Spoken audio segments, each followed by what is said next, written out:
Көп жашаңыздар, ден соолукта болуңуздар.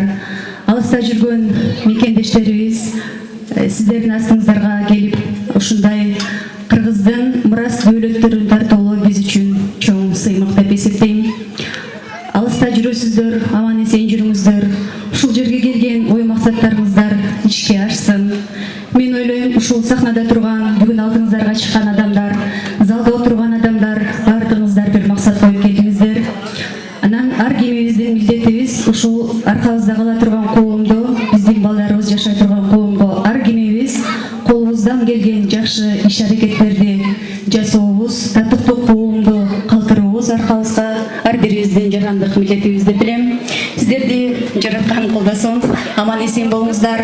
Сиздерди алыста күткөн ата энеңиздер, үй бүлөңүздөр, эң калган айыл, сиздер сагынган ала тоо ысык көлгө кайрадан кайрылып барууну Аллах Таалам насип эткен болсун.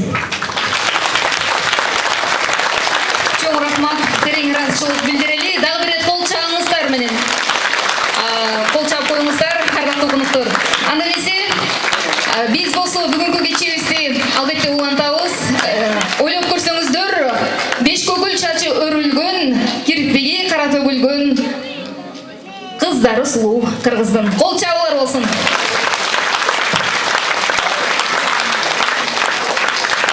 Анда эмесе бийкечтер, сиздерди сахнадан узатып коелу. Чоң рахматыбызды айтабыз дагы. Биз бүгүнкү берүүбүздү кайрадан улантып бермекчибиз. Терең ыраазычылык билдирели.